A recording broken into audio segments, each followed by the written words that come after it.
여호수아 24장 22절 33절까지입니다. 24장 22절부터 33절까지 읽습니다. 여호수아가 백성에게 이르되 너희가 여호와를 택하고 그를 섬기리라 하였으니 스스로 증인이 되었느니라 하니 그들이 이르되 우리가 증인이 되었나이다 하더라. 여호수아가 이르되 그러면 이제 너희 중에 있는 이방신들을 치워버리고 너희의 마음을 이스라엘의 하나님 여호와께로 향하라 하니 백성이 여호수아에게 말하되 우리 하나님 여호와를 우리가 섬기고 그의 목소리를 우리가 청정하리이다 하는지라. 그날에 여호수아가 세겜에서 백성과 더불어 언약을 맺고 그들을 위하여 율례와 법도를 제정하였더라. 여호수아가 이 모든 말씀을 하나님의 율법책에 기록하고 큰 돌을 가져다가 거기 여호와의 성소 곁에 있는 상수리 나무 아래 세우고 모든 백성에게 이르되 보라 이 돌이 우리에게 증거가 되리니 이는 여호와께서 우리에게 하신 모든 말씀을 이 돌이 들었음이니라. 그런즉 너희가 너희 하나님을 부인하지 못하도록 이 돌이 증거가 되리라 하고 백성을 보내어 각기 기업으로 돌아가게 하였더라. 이후에 여호와의 종돈의 아들 여호수아가 110세의 죽음에 그들이 그를 그의 기업에 경내 딥낫세라에 장사하였으니 딥낫세라는 에브라임 산지 가스산 북쪽이었더라. 이스라엘이 여호수아가 사는 날 동안과 여호수아 뒤에 생존한 장로들 곧 여호와께서 이스라엘을 위하여 행하신 모든 일을 아는 자들이 사는 날 동안 여호와를 섬겼더라. 또 이스라엘 자손이 애굽에서 가져온 요셉의 뼈를 세겜에 장사하였으니 이것은 야곱이 100크시다를 주고 세겜의 아버지 하모르의 자손들에게서 산 밭이라. 그것이 요셉 자손의 기업이 되었더라. 아론의 아들 엘라살도 죽음에 그들이 그를 그의 아들 비느하스가 에브라임 산지에서 받은 산에 장사하였더라. 마음을 하나님께로 향하라. 여호수아는 마지막 임종을 앞두고 그 후손들에게 하나님께서 행하신 일을 기억하라고 그랬습니다. 크게 힘써서 여호와의 말씀을 잘 듣고 지켜 행해야 된다. 그리고 항상 조심해서 하나님을 사랑하라 그랬고요. 우상이 가득한 세상에 살아갈 때에 하나님을 택하고 오직 하나님을 경외하는 그런 삶을 살아야 한다. 하고 이제 유언을 남긴 것이죠. 이에 대해 백성들은 자신들은 당연히 하나님만을 섬기겠습니다. 경외하고 섬길 것이다. 라고 고백하고 다짐을 합니다. 이에 대해서 자신들이 스스로 증인이 되었다 그랬어요. 22절에. 우리가 증인이 되었나이다. 그러니까 하나님만을 택하고 하나님만을 섬길 것이다 라고 하는 분명한 고백을 하고 있죠. 이에 대해서 23절 그래 그러면 구체적으로 해야 될 일이 있다. 입으로만 고백하지 말고 해야 할 일이 있는데 너희 중에 있는 이방신들을 치워버려라. 너희 마음을 이스라엘 하나님 여호와께로 향하라. 말씀하고 있네요. 우상을 치워버려라 그랬습니다. 그러니까 이미 여호수아 시대에 살아있는 동안에도 이스라엘 백성들이 우상을 가지고 있었다는 것입니다. 가나안 땅 분배받은 이후에 그들은 끊임없이 가나안 족속들을 멸절시키는 일을 해야 했죠. 시간이 흘러가면서 자신들이 해야 될 이 사명 이것을 잃어버렸어요. 자신들이 하나님의 거룩한 백성으로서 가나안 족속들을 멸절시키는 일을 계속해야 하는데 이를 감당하지 못하니까 결국 그들의 영향을 받고 말더라는 거죠. 그래서 우상을 가지고 있었다. 이것을 이제 우려하고 여호수아가 하나님만을 섬겨야 된다고 간곡히 외친 것이죠. 말로만 하나님을 섬기겠다고 하지 말고 우상을 쳐버리고 오직 마음을 하나님께로 향해야 한다. 실천으로 옮기라는 것입니다. 행함이 없는 믿음, 고백, 의미가 없죠. 입술로만 하나님 잘 섬기겠습니다. 그건 안 된다. 이런 우상을 향해 우상을 버리기 위해서 중요한 것이 마음을 지키는 일이네요. 마음을 하나님께로 향하라 그랬으니까요. 마음을 지켜야 된다. 우리의 마음이 하나님을 향하도록 해야 한다. 그러기 위해서는 어떻게 할 것인가? 그것도 필요하겠죠. 뭐를 지킬 만한 것보다 마음을 지켜라. 생명의 근원이 예수남이니라.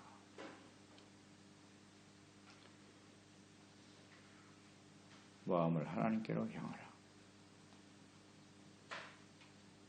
우리 마음 중심을 하나님께로 향하기 위해서는 해야 할 일이 이제 25절에 나와 있죠. 언약을 맺었다 그랬고 율법과 법도를 세웠다. 그러니까 모세를 통해서 주신 말씀을 중심으로 살아가야 한다. 그러니까 그 마음을 하나님의 말씀으로 채워야 해요. 말씀으로 채워야 합니다. 매우 중요하고 우리가 잘 아는 말씀이잖아요.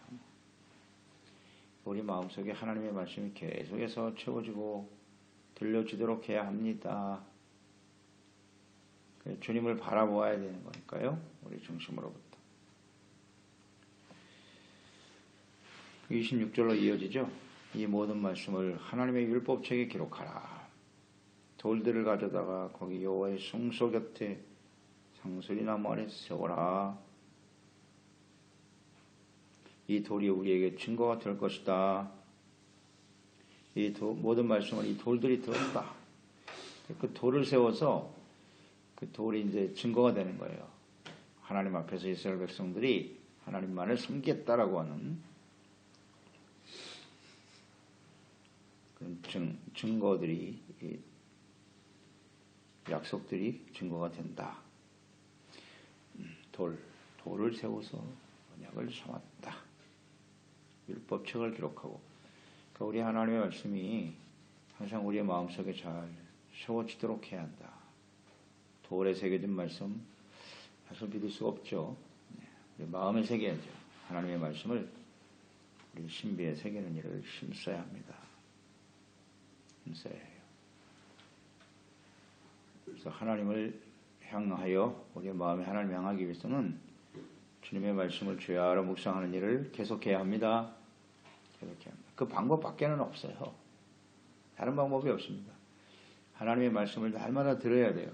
듣고 읽고 묵상하고 깨어 있어야 돼요.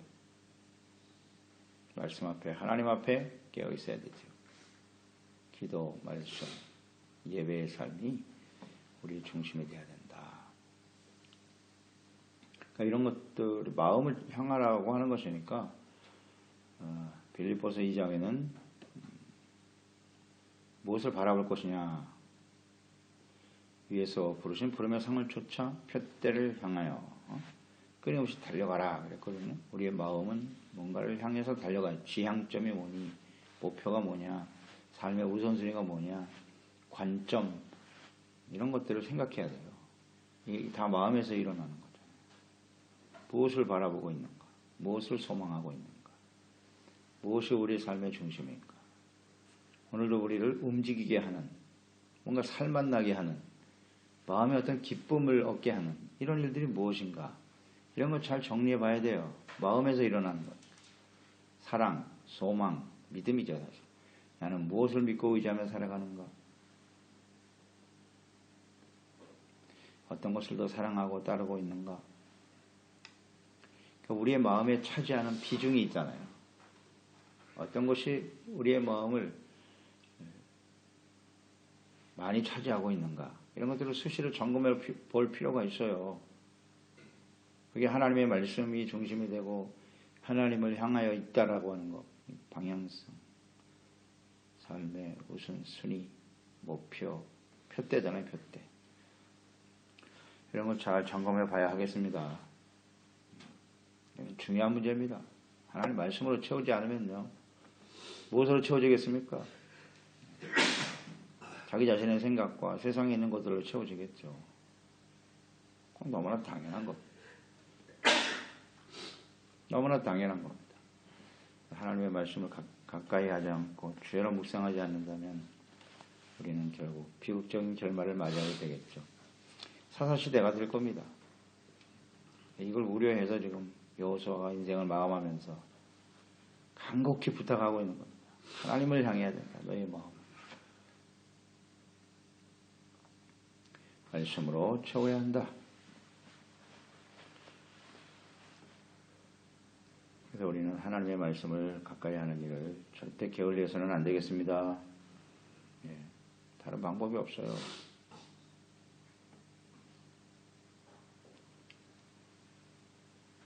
말씀을 묵상하는 일을 절대 놓치면 안 됩니다. 매일매일의 삶 속에서.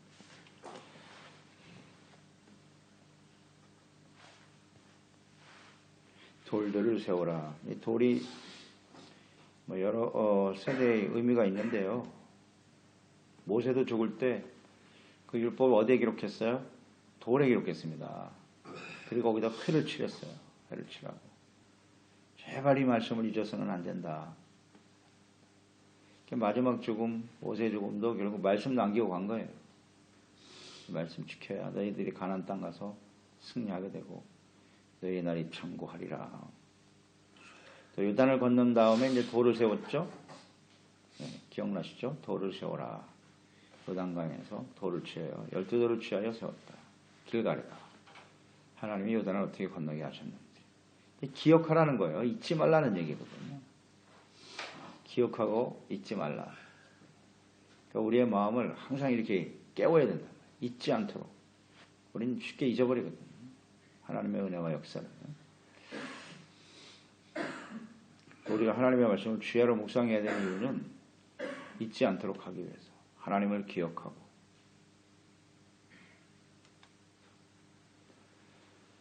돌을 세워 그것을 볼 때마다 하나님이 행하신 일, 하나님의 은혜.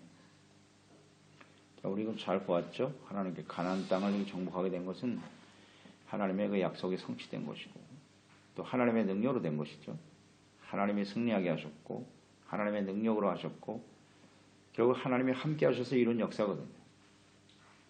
그러나 하나님이 함께 하시는 것, 하나님의 능력, 은혜도 필요하지만 플러스 뭐가 필요하냐면 우리의 하나님의 백성들의 믿음과 순종이 반드시 있어야 된다. 그래야 하나님의 뜻이 이루어지는 것이거든요.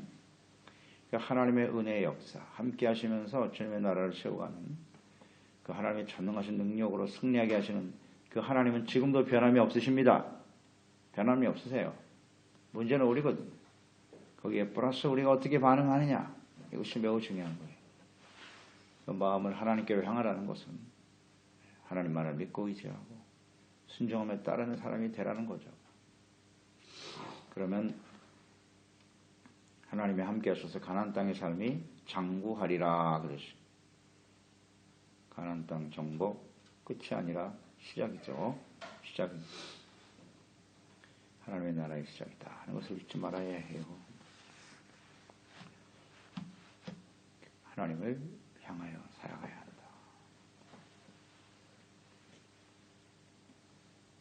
그러니까 하나님의 자신들이 하나님을 경외하고 하나님을 믿고 순종해야 될 거룩한 백성임을 잊지 말자는 겁니다. 기억하라, 잊지 말라. 이것이 핵심적인 단어네요, 오늘요. 잊지 말고 기억하라. 잊어버릴 수밖에 없는 사람들. 29절, 31절 여호수아가 이제 이 말을 남기고 죽습니다. 110세의 삶을 마감하죠. 모세의 뒤를 이어 가나안 정복 전쟁을 승리로 이끈 위대한 하나님의 종이죠. 여호수아도 결국 한 세대를 살고 갑니다. 마지막 인종을 우리가 지금 묵상해 보았는데요. 그가 어떻게 인생을 살아왔는가 하는 것을 잘 보여주죠.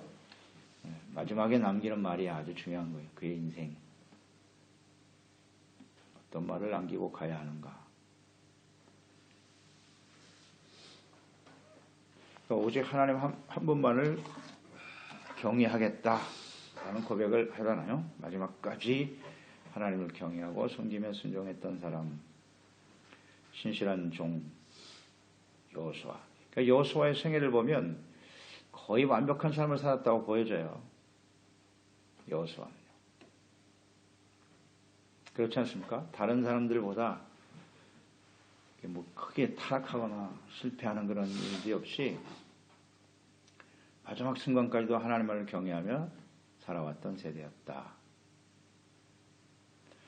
나름대로 묵상을 해보면서 깨닫는 건 이런 거예요. 왜 여호수아가 이렇게 신실한 믿음을 가지고 살 수 있었을까? 그는 전쟁을 치러야 했기 때문이에요. 저는 그렇게 묵상이 됐어요. 결론은 그렇게 나더라고요. 그가 신실한 믿음을 지킬 수 있었던 것은 끊임없이 전쟁이에요. 어떻게 하면 가나안 땅을 정복하여 하나님의 나라와 뜻을 이루어갈 것인가. 여기에 집중되어 있었단 말이죠. 그러니까 목표가 분명한 인생을 살았다는 거죠. 하나님의 나라, 하나님의 가나안 땅을 정복하고 세워야 한다라고 하는 이런 아주 분명한 방향성이 있었고 또 그것을 위해서 끊임없이 치열하게 전쟁을 치르며 살아왔죠. 그러니까 다른 데 마음을 들 수가 없었어요. 계속 싸워야 했기 때문에. 그래서 그는 믿음을 지키며 승리할 수 있었겠다. 그 이후도 물론 시간이 많이 지났습니다만 정복 이후에도 그는 끊임없이 이 하나님 앞에 깨어 있었던 사람이다. 이렇게 볼 수 있죠. 그래서 우리가 여호수아 같은 믿음을 온전히 지키며 승리하기 위해서는 사도 바울도 마지막에 그런 고백을 했잖아요. 바울이 위대한 삶을 마감할 수 있었던 것은 나는 선한 싸움을 계속 싸웠다. 그리고 나의 달려갈 길을 끊임없이 달려왔다 그러잖아요. 이 여호수아와 같은 고백이거든요. 믿음을 지켰다. 선한 싸움. 끊임없이 자기는 전쟁 중이었다는 거죠. 영적 싸움을 계속 싸우고 있었다는 거죠. 그 싸움에 임한 사람은 눈을 돌릴 수가 없어요. 게으를 수도 없고 마음을 해이하게 내둘 수도 없는 거예요. 전쟁 중이니까요. 항상 긴장하며 살았다는 것이고 나의 달려갈 길 그랬으니까 사명이 분명했어요. 삶의 목표가 분명하고 이게 참 중요한 태도입니다. 마지막 결론 바울도 역시 자기 인생의 임종에 고백한 내용 아닙니까? 마지막 순간에 어떻게 인생을 살아왔느냐 하는 것을 보여주잖아요. 이 공통점이라고요. 그러므로 우리의 마음이 어디를 향하고 있는가, 우리의 삶의 초점이 어디에 있는가 이걸 항상 잊지 말아야 해요. 이 세상을 향해 가는 사람들인가, 무엇을 먹을까, 입을까, 마실까, 그게 전부입니까? 반드시 실패합니다. 승리할 수 없어요. 이기지 못합니다. 그 우리 미래예요. 가봐야 알겠습니까? 가보면 확실해지겠죠? 우리의 마음이 분명하지 않으면, 초점이 분명하지 않고 하나님의 나라에 대한 이런 확신이 없다는 말입니다. 세상 사람과 뭐가 다르겠습니까? 가장 불쌍한 사람들이죠. 가장 불쌍한 사람들입니다. 우리가 이 세상의 전부라면 부활이 없고 하나님 앞에 영원한 생명과 상급이 없다는 말이죠. 이런 일을 우리가 분명히 확신하고 주어진 일에 성실하게 최선을 다하는 인생, 영적 전쟁을 계속 해야 된다는 거예요. 긴장을 놓치지 말고 하나님과 함께하는 삶에 초점을 두고 사는 인생이 되어야 한다. 자, 여호수아가 죽었는데요. 모세는 죽을 때 여호수아를 남기고 죽었습니다. 여호수아는 죽을 때 보니까 후계자가 없어요. 후계자가 없습니다. 오직 무엇을 남기고 갔다? 하나님 말씀만을 남기고 갔네요. 하나님 말씀만을 남기고 그것도 이제 장로들 또 지도자들 각 지파의 지도자들에게 이 모든 일을 맡기고 갔습니다. 이 제사장을 중심으로 해서 하나님의 말씀을 중심으로 하나님의 나라를 바르게 세워라. 말씀을 남기고 갔다.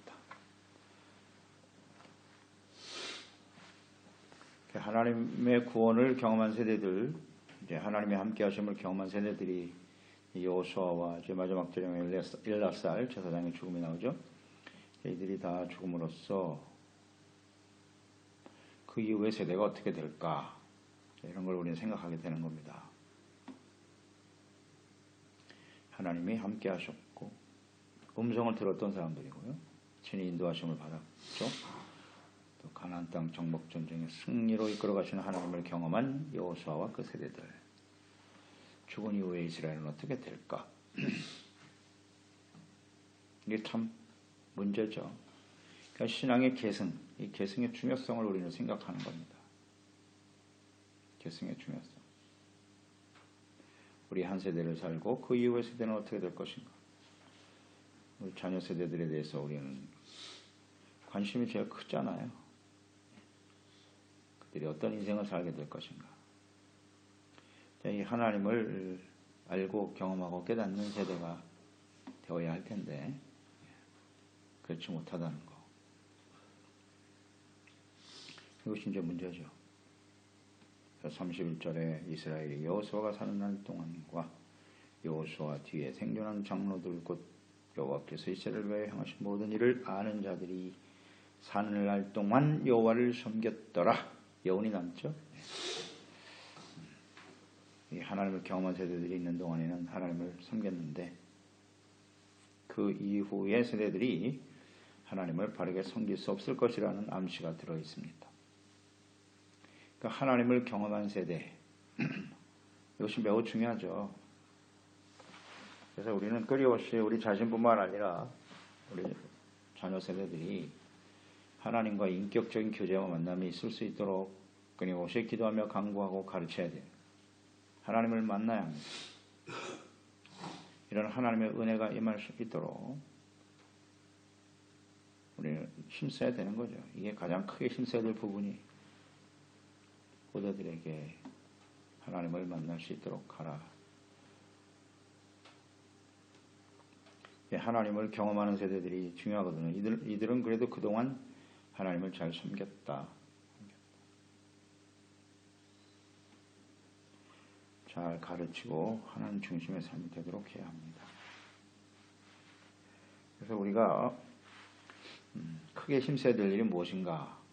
먼저 우리 세대가 하나님을 경외하고 그 다음에 이것을 잘 계승하는 일, 가르치고 증거하는 일에 힘써야 하는 것이죠.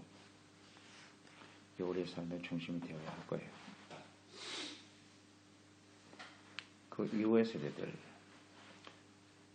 그 우리가 삶을 이제 마감하겠죠. 우리 인생 얼마 안 남았는데 마감한 이후에 세대가 어떻게 될 것인가? 여기에 초점을 두고 살아야죠. 지금 이제 마지막 때예요.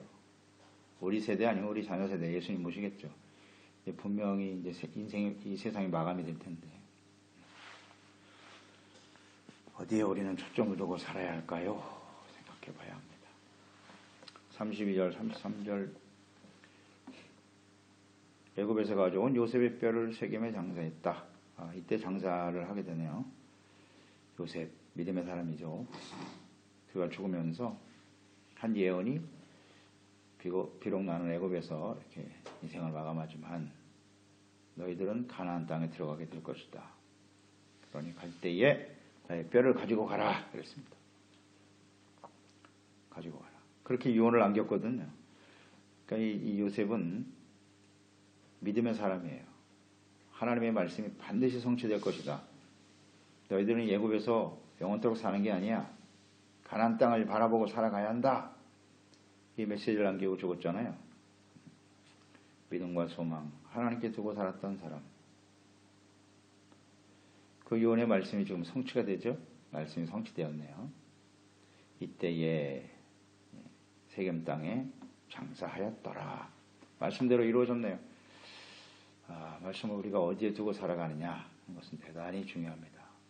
하나님의 나라에 초점을 두고 살아가는 인생인가 상해보고요. 마지막 절에 이제 엘라살이 죽었다. 하나님의 크고 놀라운 구원의 은혜를 경험한 세대의 죽음. 이것으로 이제 여호수아가 마감이 됩니다. 장사되었더라. 그 이후에 세대들이 어떻게 될 것인가. 이런 걸 좀 우리가 깊이 묵상하면서 우리가 정말 어디에 초점을 두고 살아야 되는지 이런 걸 좀 깊이 좀 생각할 필요가 있어요. 정말 우리가 마음을 어디를 향하여 살아가고 있는지, 우리가 진짜 자녀들을 사랑하는 방법이란 뭘까? 이런 걸 생각해 봐야죠. 이것을 위해서는 진심으로 하나님 앞에 우리가 간구하고 간절한 마음을 가지고 있어야 되죠. 막연하게 어떻게 해주시겠지. 그래서는 안 됩니다. 크게 힘써야 돼. 크게 힘써야 돼. 이제 우리가 다 함께 이 마지막 시대를 하나님 앞에 깨어 마음을 하나님께로 향하여 승리하는 삶이 되었으면 좋겠습니다. 하나님 아버지, 은혜를 감사합니다. 하나님께서 예수 그리스도 안에서 우리를 택하여 부르셨고요. 구원받은 이후에 영원한 하나님의 나라를 유업으로 받을 수 있도록 우리에게 약속을 주시고 언약을 주신 것을 감사드립니다. 구원받은 이후에 우리는 어떻게 살아가야 하나요? 이 끊임없는 이 과정, 영적 싸움이라는 거 잊지 말고요. 오늘 하나님께서 너희의 마음을 하나님께로 향하라 이렇게 말씀하셨는데요. 하나님을 향하기 위해서는 버려야 될 것이 있다는 거죠. 너희가 가지고 있는 우상을 치워 버리고 마음을 하나님께로 향하라. 끊임없이 우리 육체의 욕심을 따라 자기 자신의 삶의 주인으로 타려고 하는 이런 우상의 요소들을 철저하게 쳐버리게 하시고 오직 마음을 하나님께 두고, 그러기 위해서는 하나님의 말씀과 지혜와 성령으로 충만하지 않으면 안 됩니다. 이것이